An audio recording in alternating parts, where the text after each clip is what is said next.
Second question देख लीजिए, discussion हमने अच्छी की है, ज़्यादा तकलीफ नहीं होनी चाहिए। 3 thin walled uniform hollow spheres. पढ़ लीजिए ध्यान से कि लिखा क्या है। Thin walled uniform hollow sphere, इसका मतलब ये हुआ कि वो आपको सिर्फ ये कहने की कोशिश कर रहा है हुसैन कि ये थिन वॉल्ड है, हॉलो है, यूनिफॉर्म है, तो हुसैन इसका सेंटर ऑफ मास कहाँ पर होगा? सर इसके सेंटर में, मतलब हाँ तो वो आपको ये कह रहा है कि यार एक बार आपने ये बोल दिया तो आप ये स्फीयर को भूल लो, नहीं समझ में। समझा सर। तो ये 1 सेंटीमीटर का, 2 सेंटीमीटर का, 3 सेंटीमीटर का स्फीयर उसने 1 2 3 पॉइंट्स आप लग सकते हैं और फिर उस जो स्फीयर है उसको भूल सकते हैं। Are so located that their centers are on 3 vertices of equilateral triangle. ये equilateral triangle of side 10 centimetre है। फिर से जो हमने लॉजिक अभी लेक्चर के शुरू में किया था कि अब आप कोऑर्डिनेट सिस्टम कहाँ बनाना चाहते हैं वो आप पे डिपेंड करता है। यूजुअली जनता क्या करती है, जो सबसे हैवी है उसको डाल देती है 0 0 पे। जैन जी लॉजिक समझ आया? हाँ सर। क्यों डालती है वो भी समझ लीजिए। क्योंकि जब m1 x1 plus m2 x2 plus m3 x3 करेंगे तो सबसे हैवी जो है वो कहाँ होगा?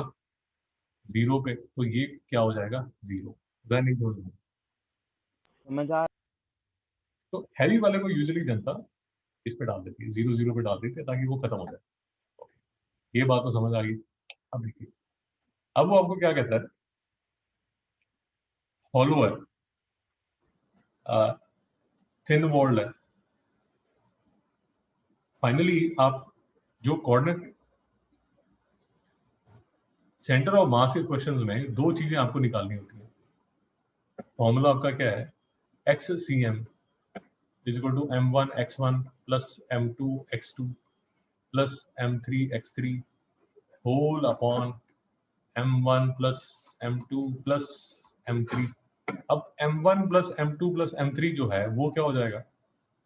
वो हमें पता नहीं, हमें कोऑर्डिनेट सिस्टम पता है। कोऑर्डिनेट सिस्टम क्या है? 0 0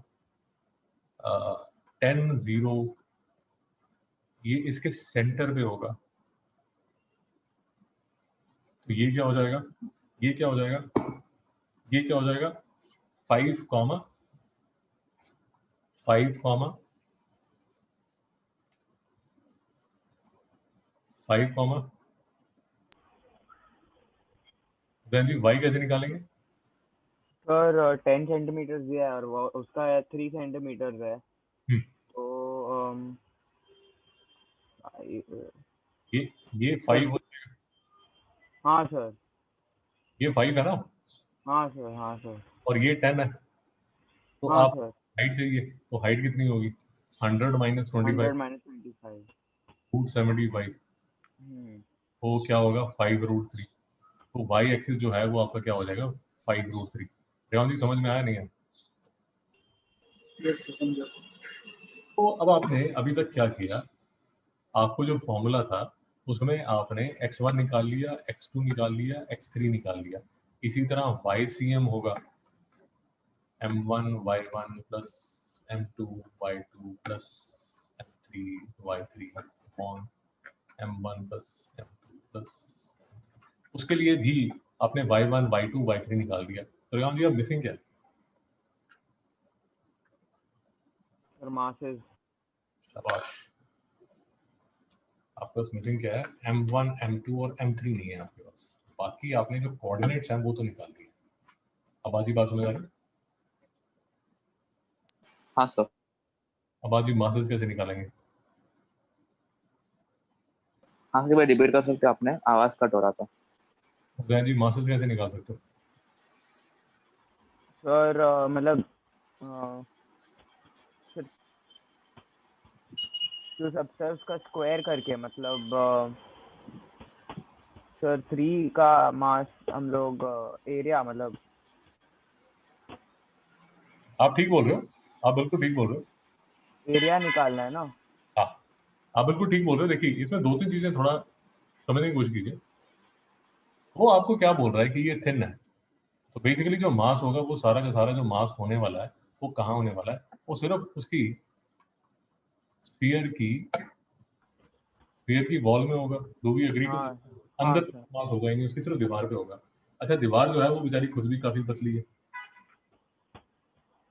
तो जितना, अगर आप मेरी बात समझ रहे हो, आप ये कहने की कोशिश कर रहे हो कि सर जितनी उसकी दीवार का एरिया होगा वही उसका मास होगा। रेवान जी, ये लिंक आपको समझ आया नहीं है? नहीं सर, ये समझा नहीं बराबर। रेवान जी, ये जो, चलिए ऐसे समझ लेते हैं, ऐसे समझ लेते हैं। देखिए, मैं आपके सामने 3 थिन स्फेरिकल ये बनाता हूँ, स्फीयर्स बनाता हूँ। रेवान जी समझ रहे हैं? यस ये मैं आपके सामने स्फीयर्स बनाए हैं जिनकी जो वॉल है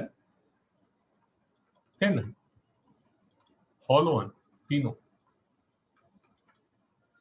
तो इनमें सबसे ज्यादा मास किसका होगा? सर, थर्ड वन क्यों? Sir, it's has a bigger radius, has a longer radius. इसका radius let us assume 10 centimetre है, इसका radius let us assume 5 centimetre है, इसका लेट अस अज्यूम 1 सेंटीमीटर है। Do we agree to this और not कि इनका जो एरिया है वो इनका जो मास है उसको डिसाइड करेगा? रेवान जी, डू यू एग्री और नॉट? Yes sir. यार उसके अंदर कुछ है नहीं ना, वो हॉलो है, और ऊपर से ये जो वॉल है ये थिन है। उसका जो मास होने वाला है वो सिर्फ इस वॉल की वजह से होने वाला है, उसके अंदर कुछ है ही नहीं।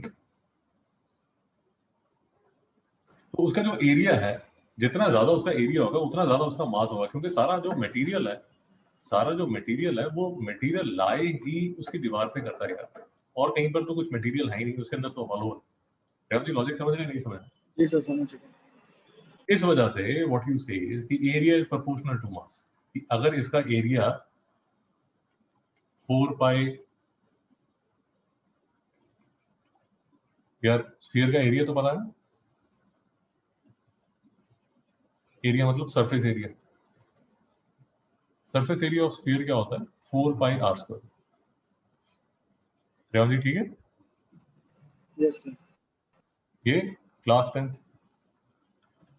सरफेस एरिया वॉल्यूम में आपको कराया था। नहीं याद, दोबारा जाके किताब खोलिए क्लास 10th की, उसमें आपको मिल जाएगा, चिंता मत कीजिए। हुसैन जी, वॉल्यूम ऑफ अ स्फीयर क्या होता है? 4/3 पाई आर स्क्वायर आवाज तेरा, cube pi are cube.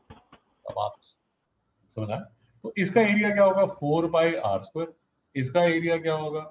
4 pi pi square. इसका एरिया क्या होगा?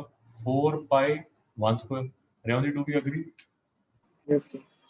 अब इसका अगर आप कैलकुलेट करते हैं तो, कैलकुलेट करने की जरूरत नहीं है बट ठीक है, अब समझने के लिए एक बार कर ही लेता है।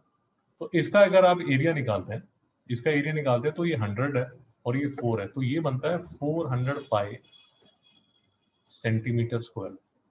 ये बनता है 25 इंटू 4, 100 पाई सेंटीमीटर स्क्वायर, और इसका जो एरिया है वो बनता है 4 pi centimetre square. Revant ji, do we agree? Yes sir. Now the point is यार, इसका जो मास है ना, तीनों का जो मास है that will be proportional to the area. तो इसका जो मास होगा you can say that it would be this into something k factor, this would be something into k factor, this would be something into k factor, therefore इसका जो मास हो जाएगा वो क्या हो जाएगा? 400 पाई k, let us say grams। इसका मास कितना हो जाएगा? 4 पाई k grams, और इसका मास कितना हो जाएगा? 100 पाई k grams। रेवंत जी समझ आ रहा है, चक्कर आ रहा है? समझ रहा है सर। हुसैन जी ठीक लिख रहा हूँ, गलत लिख रहा हूँ? ठीक लिख रहे हो। तो बेसिकली हम ये कह रहे हैं कि यार यार अगर अभी भी समझ नहीं आ रहा तो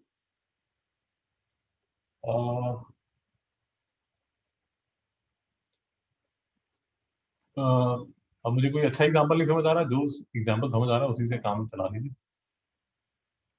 ये दो आदमी हैं, दोनों आदमी 10-10 किलो के हैं, कुछ मास ही नहीं है बेचारों में। इसने एक जैकेट डाली हुई है जो कि 20 किलो की है, इसने जो जैकेट डाली हुई है वो 1 किलो की है। रेवान जी बात समझ आई? जी सर। तो इन दोनों आदमियों का जो वेट है वो कौन डिसाइड कर रहा है? Sir jacket. जैकेट डिसाइड कर रही है, and that is all that I am trying to tell you कि जैकेट डिसाइड कर रही है कि इसका वेट कितना होगा, क्योंकि है तो साले दोनों एकदम चड्डी उचड्डी। तो जितनी भारी जैकेट डाल लेंगे उतना भारी हो जाएंगे। सही समझना है? जी सर। इसलिए कभी अगर आपने देखा हो ध्यान से,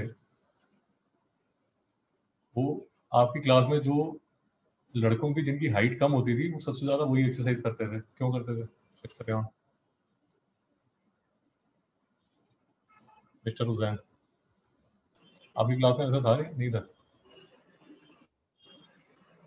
हाँ सर। बोर हो चुके हैं, ठीक है। Anyways, तो इसका जो मास होगा यार वो आप मास मान लेंगे, इसका जो मास है वो आप मास मान लेंगे 400 पाई के, इसका मास मान लेंगे आप 4 पाई के, इसका मास मान लेंगे 100 पाई के। सर बात समझ आई नहीं है? हाँ सर। और अगर मुझे इसका सेंटर ऑफ मास निकालना है, अगर मुझे ये तीनों को, मैंने क्या दिया, तीनों को मैंने, ये मैं रब कर देता हूँ, तीनों को मैंने एक ट्राइंगल पे रख दिया जिसका आपको कोऑर्डिनेट्स पता है। बाकी सारा मैं तामझाम निकाल देता हूँ, सिर्फ मासेस को रहने देता हूँ। अब ये तीनों को मैंने एक उस पर रख दिया, इक्विलेटरल ट्राइंगल पे रख दिया। बेसिकली आपकी जो सिचुएशन है, it will reduce to something like this, it will reduce to something like this. मैं ये वाले केस की बात कर रहा हूँ, आपके क्वेश्चन की बात नहीं कर रहा, थोड़ा ध्यान रखिए। तो आपको ऐसा लगेगा कि एक 100 पाई के यहाँ पड़ा है, एक 4 पाई के यहाँ पड़ा है, और एक 400 पाई के यहाँ पर पड़ा है। रेवान जी समझ आया नहीं है? समझा सर। और इस के की चिंता मत कीजिए। क्यों मत कीजिए वो भी बता देता हूँ। आप जब x निकालेंगे तो नीचे आप क्या करेंगे, 100 पाई के प्लस 4 पाई के प्लस 400 पाई के, और ऊपर भी जब मल्टीप्लाई कर रहे होंगे तो तीनों जो टर्म्स आप लिखेंगे तो उनमें के कॉमन आएगा। ये वाला के, ये वाला के, सारे के से कैंसिल हो जाएगा। उसी तरह जितने भी ऊपर आप मासेस लिख रहे हैं, क्योंकि मासेस ऊपर भी आते हैं और नीचे भी आते हैं, ऊपर जितने भी मासेस आए वो सब अपने साथ पाई भी लेके आएंगे, तो पाई भी कैंसिल हो जाएंगे। नहीं समझ में आ रहा? क्या नहीं समझ में आ रहा? समझ आ रहा है सर। अगर समझा सर। अगर कोई डाउट है